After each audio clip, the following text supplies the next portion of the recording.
Hi students, कैसे हैं आप लोग। मैं एल.एम. शर्मा फिर से आपका जेएसएससी एजुकेशन पे स्वागत करता हूं। आज मैं आप लोगों के लिए साइंस का complete JSSC previous year question discussion series लेके उपस्थित हुआ हूं। इस सीरीज में आप देखेंगे कि अभी तक आयोग द्वारा साइंस के कितने क्वेश्चंस को पूछे गए हैं, क्वेश्चन पूछने का नेचर किस प्रकार से है और कैसे क्वेश्चंस को सॉल्व किए जाते हैं। तो चलिए मैं वीडियो को शुरू करता हूँ। यदि आप इस वीडियो को अंत तक देखते हैं तो आप फील करेंगे कि यह वीडियो आपके लिए कितना इम्पोर्टेंट है। लेक्चर शुरू करने से पहले मैं आपको छोटी सी जानकारी देना चाहता हूं कि हम लोगों ने एक पेड कोर्स लॉन्च किया हुआ है, जिसे आप गूगल प्ले स्टोर पे जाके जेएसएससी एजुकेशन एप्लीकेशन डाउनलोड करके इस कोर्स को परचेज कर सकते हैं। इस कोर्स में हम लोगों ने 250+ वीडियो प्रोवाइड करवाया है, साथ ही साथ PDF नोट्स दिए जाएंगे। प्राइस बिल्कुल कम है। इसमें आपको कंप्लीट प्री प्लस मेंस का तैयारी करवाया जाएगा, क्वालिटी एजुकेशन दिए जाएंगे। हमारे जो फैकल्टी हैं वो सारे सीनियर हैं, जिन्हें कम से कम 3 से 4 एग्ज़ाम क्लियर करने का एक्सपीरियंस है और सारे के सारे अभी गवर्नमेंट जॉब में वर्किंग हैं। आप लोगों को 6000 प्रीवियस ईयर क्वेश्चन सॉल्व करवाए जाएंगे, 200+ चैप्टर वाइज टेस्ट दिए जाएंगे, 15 फुल लेंथ टेस्ट प्रोवाइड करवाए जाएंगे। साथ ही साथ आपको यदि किसी भी प्रकार का डाउट होता है, प्रॉब्लम होता है लेक्चर को समझने में, या भी किसी भी प्रकार का प्रॉब्लम हो, आप हमारे हेल्पिंग टीम से मदद ले सकते हैं। तो यदि आप हमारे कोर्स को खरीदना चाहते हैं तो गूगल प्ले स्टोर पर जाएं, वहां से जेएसएससी एजुकेशन एप्लीकेशन को डाउनलोड करें और कोर्स को परचेज करें। तो चलिए शुरू करता हूं आज मैं अपने सीरीज का पहला क्वेश्चन। दूध के घनत्व को मापने के लिए कौन सा उपकरण का प्रयोग किया जाता है। ऑप्शन है लैक्टोमीटर, हाइड्रोमीटर, बैरोमीटर और सिस्मोमीटर। तो आंसर होगा आपका लैक्टोमीटर। क्यों? लैक्टोमीटर में हम क्या करते हैं कि यदि दूध में, ये लैक्टोमीटर है, इस इंस्ट्रूमेंट को डालते हैं तो दूध में कितना पानी का मात्रा है इस इंस्ट्रूमेंट के माध्यम से मुझे पता लगता है। साथ ही साथ हाइड्रोमीटर में हम स्पेसिफिक ग्रेविटी या फिर डेंसिटी ऑफ लिक्विड का जो रिलेटिव डेंसिटी होता है उसे हम निकालते हैं। बैरोमीटर से हम वायु दाब को मापते हैं और सिस्मोमीटर से हम भूकंप की मात्रा क्या थी उसे हम मापते हैं। दूसरा क्वेश्चन है सबसे बड़ी धमनी है। ऑप्शन है महाधमनी, महाधमनी आर्क, ऑनर धमनी और धमनिकाओं। तो आंसर होगा आपका महाधमनी। ये आप देख सकते हैं, ये हार्ट का फिगर है। हमारा जो सबसे बड़ा धमनी होता है वो महाधमनी कहलाता है, इंग्लिश में उसे अरोटा कहते हैं। और जो सबसे बड़ी शिरा होती है वो सुपीरियर वेना कावा है। इसमें सीने से ऊपर जितने भी हमारे अंग हैं जो सीने से ऊपर पाए जाते हैं उसका रक्त इसमें जाता है। आप जानते हैं कि भेन में जो है आपका इम्प्योर ब्लड होता है, इम्प्योर ब्लड होता है, और आर्टरी में आपका प्योर ब्लड होता है। ठीक है, तो सबसे बड़ा धमनी क्या हुआ? महाधमनी। और सबसे बड़ा शिरा यदि पूछा जाए तो superior vena cava. Right. Diphtheria शरीर को प्रभावित करता है। डिप्थीरिया एक प्रकार का रोग है और यह हमारे गले को प्रभावित करता है। ऑप्शन है थायराइड, मूत्राशय, हृदय और गला। इसमें क्या होता है? गला को प्रभावित करता है कौन? डिप्थीरिया। आप देख सकते हैं फिगर के माध्यम से इस बीमारी में क्या होता है कि हमारा जो गला होता है वहाँ पे काला परत जम जाता है और हमें थूक को घुटने में, खाने पीने में, बोलने में परेशानी होती है। यह एक प्रकार का बैक्टीरियल इन्फेक्शन होता है और ये बीमारी हो जाने पर काफ़ी परेशानी होती है। यह इंडिया में पर ईयर जो है आपका होने का जो मात्रा है पर ईयर वो लगभग 100,000 पर पर्सन होता है। एक साल में लगभग 100,000 लोगों को यह बीमारी होता है। ठीक है। नेक्स्ट क्वेश्चन है जब दूध खट्टा हो जाता है तो उसमें पीएच स्तर होता है 6 से कम। आप जानते हैं जो दूध खट्टा होने पर वो फट जाता है और खट्टा पदार्थ जनरली अम्लीय होता है और अम्लीय का जो पीएच स्तर होता है और 6 से 7 से कम होता है। 7 से कम होने पर वो एसिडिक नेचर का होता है, 7 से ज़्यादा होने पर बेसिक नेचर का होता है और 7 के इक्वल होने पर वह न्यूट्रल होता है। ठीक है। पीएच का फुल फॉर्म होता है प्रोटेंस ऑफ हाइड्रोजन। इसे आप ध्यान में रखें, क्वेश्चन पूछा गया है। आप यहाँ पे फिगर के माध्यम से भी देख सकते हैं। आपका जो डिफरेंट टाइप्स ऑफ लिक्विड होते हैं उसका पीएच स्तर क्या होता है। तो 7 में देखिए प्योर वाटर का जो पीएच स्तर होता है वो 7 होता है, और जैसे जैसे आप ऊपर जाते हैं इसका 7 से नीचे यदि पीएच है तो वह एसिडिक होता है, और 7 से ऊपर यदि आप जाते हैं तो वह बेसिक होता है। जैसे आप सी वाटर का जो है वो आपका पीएच स्तर देखिए 8 होता है, बेकिंग सोडा का 9 होता है, मिल्क ऑफ मैग्नीशिया का 10 होता है, अमोनिया का 11 होता है। इसी प्रकार से आप देखें, फिगर के माध्यम से आप देखें, आपका बैटरी एसिड जो होता है वो सबसे ज़्यादा एसिडिक होता है, उसका पीएच 0 होता है। सल्फ्यूरिक एसिड का पीएच मान 1 होता है। लेमन जूस या विनेगर का पीएच मान 2 होता है। तो इस प्रकार से डिफरेंट जो लिक्विड है उनका पीएच स्तर पूछा जाता है एग्जाम में, इसे आप अच्छे से देख लें। नेक्स्ट क्वेश्चन है, उच्चतम उबलते बिंदु वाला धातु है टंगस्टन, इथेनॉल, निकेल और प्लेटिनम। तो आप जानते हैं टंगस्टन का जो बॉइलिंग पॉइंट होता है वह सबसे ज़्यादा होता है, और इसका जो बॉइलिंग पॉइंट होता है डिग्री सेल्सियस होता है।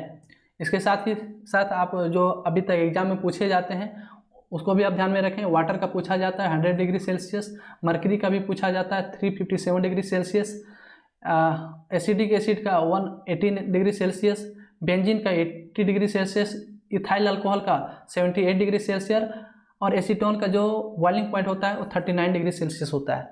जनरली यही सब पूछे जाते हैं एग्जाम में बार बार। सारे तो आप अच्छे से याद नहीं कर सकते, वो पॉसिबल भी नहीं है, फिर भी जो इंपॉर्टेंट है उसे आप ध्यान में रखें। 1-2 बार आप देखेंगे तो अच्छे से ये याद हो जाएगा।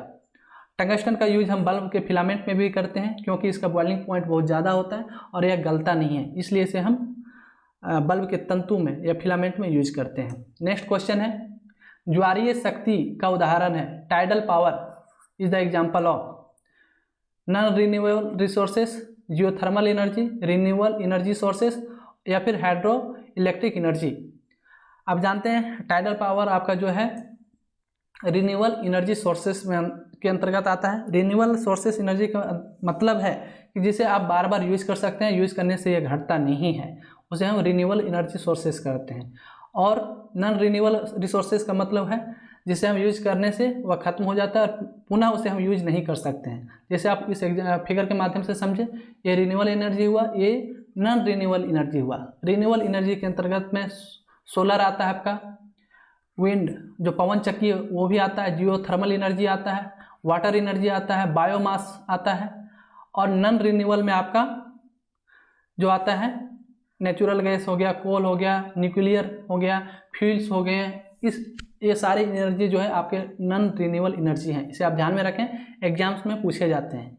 ठीक है, नेक्स्ट क्वेश्चन है आपका, स्नेहक का आम तरीका है, स्नेहक अर्थात ल्यूब्रिकेशन का क्या काम होता है, इसे आप देखें। ऑप्शन क्या है, इंक्रीजिंग फ्रिक्शन, क्या घर्षण को बढ़ाता है, बल को कम करता है, घर्षण को कम करता है, फोर्स को, इंक्रीजिंग फोर्स, क्या काम है। तो आप जानते हैं स्नेहन मतलब जो आप ग्रीजिंग वगैरह देखते हैं, साइकिल वगैरह आप जब चलाते हैं तो एक्सिस में देखते हैं, मान लीजिए साइकिल का एक्सिस हुआ तो यहाँ पे ग्रीसिंग किया जाता है ताकि फ्रिक्शन कम हो। तो आंसर क्या होगा, यह घर्षण को कम करता है ताकि कम से कम फ्रिक्शन हो और कम से कम बल लगे, तो रिड्यूसिंग फ्रिक्शन। नेक्स्ट क्वेश्चन है, शेरपूछ मकाक, हिंदी में उसे लायन टेल्ड मकाक कहते हैं, एन स्पीसीज है, एंडेमिक, फेलिस कैक्टस, गैलुअस गिलुअस। तो इसका जो आंसर होगा आपका इंडेमिक होगा। सबसे पहले इंडेमिक क्या होता है उसे आप समझिए। इंडेमिक का अर्थ होता है जो किसी खास क्षेत्र में पाए जाते हैं, जो हर जगह नहीं पाया जाता है, किसी खास क्षेत्र में ही पाए जाते हैं, उसे हम इंडेमिक कहते हैं। Endemic species are those that are found in just one region, हर जगह नहीं पाया जाता है। फॉर एग्जाम्पल के लिए आप कंगारू को ले सकते हैं, ठीक है, कंगारूज हो गया, या आपका ऑस्ट्रेलिया में पाया जाता है। आपका एशियाटिक टाइगर का नाम सुने होंगे जो कि गिर जंगल गुजरात में पाया जाता है। तो ये सब जो हैं सारे इंडेमिक जीव हैं, स्पीसीज हैं। उसी में से आपका ये मकाक है, ये लायन टेल्ड मकाक इसे बोला जाता है। इसका जो लेंथ होता है लगभग 40 से 60 सेंटीमीटर के आसपास में होता है। इसका जो लाइफ स्पेन होता है वो 20 ईयर्स के आसपास में होता है। इसका वेट 10 kg का होता है। और सबसे बड़ी बात, इसका जो क्लास है वो मेमेलिया है, इसे आप ध्यान में रखेंगे, ये भी क्वेश्चन पूछा गया है एग्जाम में।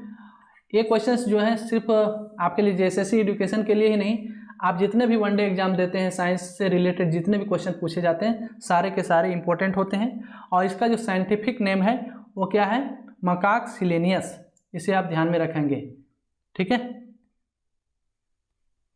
मकाका सिलेनियस।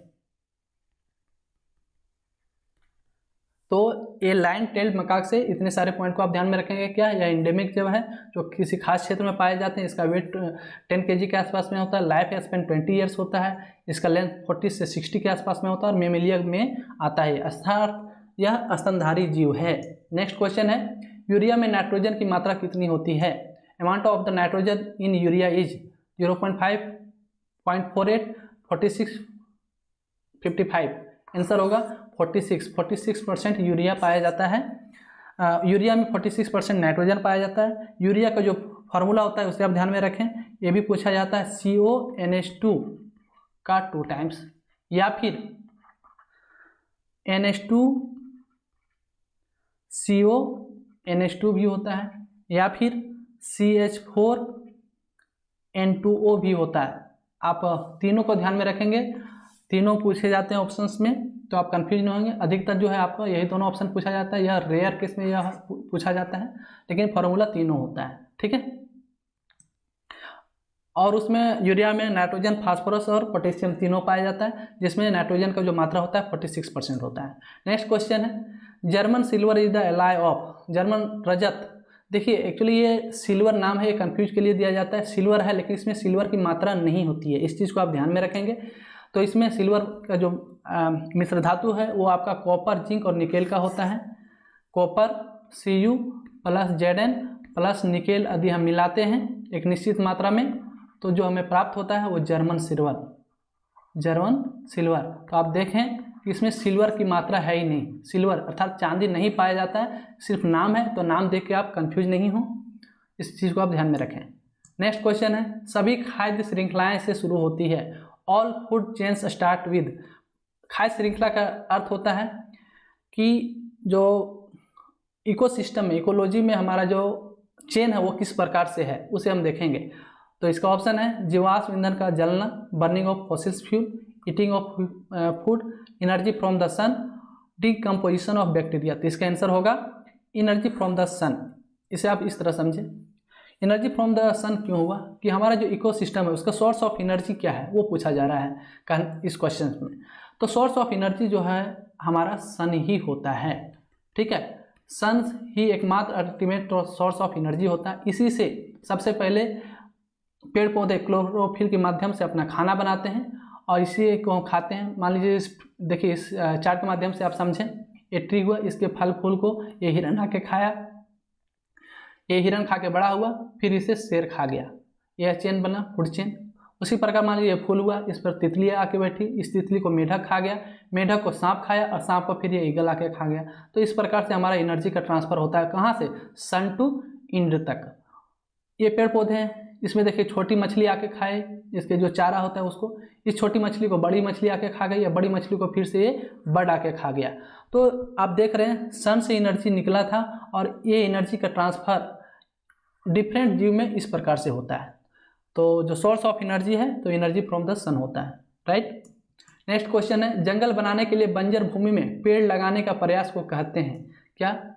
Deforestation, plantation, reforestation, afforestation. Answer होगा आपका वनीकरण, एफॉरेस्टेशन। वन की कटाई का मतलब होता है जंगल का कटना, वृक्षारोपण का मतलब होता है कहीं भी वृक्ष वगैरह का लगाना। वन रोपण, रिफॉरेस्टेशन का अर्थ होता है कि जंगल कट गया था, उसी एरिया में फिर से जंगल को लगाया जाना। लेकिन वनीकरण का अर्थ होता है, या फॉरेस्टेशन का अर्थ होता है कि बंजर भूमि में या फिर अलग से जंगल को बढ़ाने के लिए पेड़ पौधे को लगाना।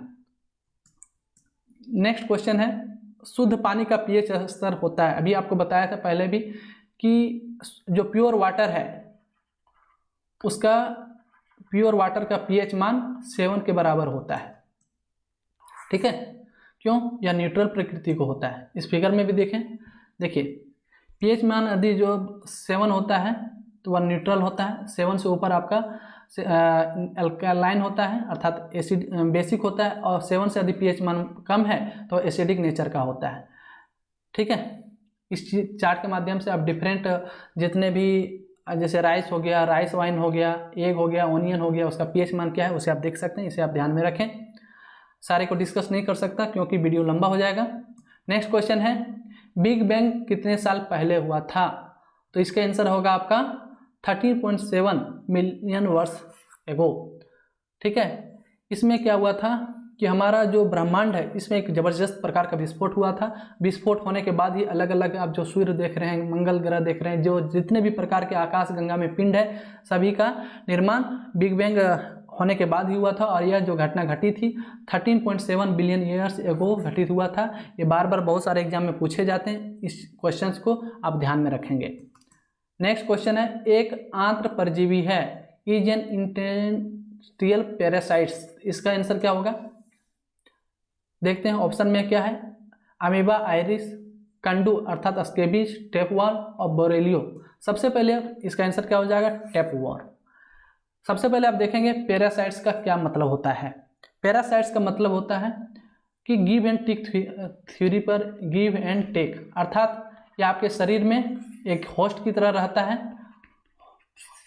और आपको कुछ फायदे देता है, बदले में ये भी कुछ लेता है। ठीक है, तो जो डिफरेंट पैरासाइट्स है उसको हम देखते हैं। जैसे आप देखिए amoeba, tapeworm, blood fluke, trachea worm, tick, louse, filaria, ये सब जो है हमारे पैरासाइट्स के अंतर्गत में आते हैं। और ये जब हमारे शरीर या किसी भी जीव में यदि प्रवेश करते हैं तो इसके बदले में वह कुछ लेता है और उस जीव को भी लाभ पहुंचाता है, उसे हम पैरासाइट्स कहते हैं।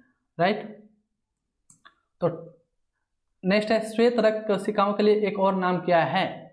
Is another name for the white blood cell. White blood cell को हम शॉर्ट में WBC कहते हैं। और इसका जो दूसरा नाम है वो आपका ल्यूकोसाइट्स होता है। लीको का देखिए, ल्यूकोसाइट्स। आपको मैं जब कोशिका पढ़ा रहा था तो आपको मैं बताया साइट का मतलब ही होता है सेल। ठीक है, लीको एक तरह का पिगमेंट होता है जिसका मतलब होता है व्हाइट। ठीक है, तो व्हाइट सेल अर्थात ल्यूकोसाइट, इसी प्रकार एरिथ्रोसाइट होता है जो कि RBC का मेडिकल नेम है। माइटोकॉन्ड्रिया आप जानते हैं कोशिका के अंदर में पाया जाता है और इसे power house of the cell बोला जाता है। Power house of the cell बोला जाता है क्योंकि एनर्जी का जो उत्पादन होता है हमारे कोशिका के अंदर में वो माइटोकॉन्ड्रिया के अंदर होता है। तो आंसर क्या हो जाएगा आपका? ल्यूकोसाइट्स। क्यों? इसमें ल्यूको का मतलब ही होता है व्हाइट या पिगमेंट है एक प्रकार का। आप एक चीज ध्यान में रखेंगे, हमारे शरीर में या फिर किसी में जो भी कलर देखते हैं प्राकृतिक नेचुरल चीज़ों में, उसमें किसी ना किसी प्रकार का पिगमेंट उसके लिए जो है निर्णायक भूमिका निभाता है उस कलर देने के लिए। नेक्स्ट क्वेश्चन है आपका, आप इस फिगर के माध्यम से देख सकते हैं अलग अलग प्रकार का जो मेडिकल, ये RBC हुआ, RBC का मेडिकल नेम एरिथ्रोसाइट्स है। प्लेटलेट्स को प्लेटलेट्स ही बोलते हैं, WBC को हम ल्यूकोसाइट्स बोलते हैं। ल्यूकोसाइट्स के अंतर्गत में ही ये मोनोसाइट्स, लिम्फोसाइट्स, एस्नोफिल्स, बेसोफिल्स, न्यूट्रोफिल्स आदि पाए जाते हैं। ठीक है, एस्नोफिल्स आपका एलर्जी में काम करता है, लिम्फोसाइट्स आपका बैक्टीरिया वगैरह का भक्षण में काम करता है, यदि शरीर में आपको बैक्टीरिया वगैरह प्रवेश कर जाता है तो। ठीक है, तो इसी प्रकार से अलग अलग आपका कार्य करते हैं जो जितने भी ये मोनोसाइट्स हैं, लिम्फोसाइट्स हैं, एस्नोफिल्स हैं आदि आदि। नेक्स्ट क्वेश्चन है, भारत का पहला यूरेनियम खदान है, the first uranium mine of India is क्या? टूमेंटल यूरेनियम खदान, कोल्लूर खदान, जादूगोड़ा खान और डिगबोई खदान। इसे आप देखें, ये आपका जो टूमेंटल यूरेनियम खदान है ये आपका आंध्र प्रदेश में एक डिस्ट्रिक्ट है वेमुला, वहाँ है। ठीक है, कोल्लूर का खदान है ये आपका डायमंड का खदान है और ये आपका जो है आपका ये भी आंध्र प्रदेश के में पाया जाता है। आंध्र प्रदेश में ये खदान है आपका और ये डायमंड का। लेकिन क्वेश्चन क्या पूछा गया है? यूरेनियम माइन, तो आप आसानी से एलिमिनेट करके भी बना सकते हैं। डिगबोई आपका ये असम में है, असम में एक डिस्ट्रिक्ट है तिनसुकिया,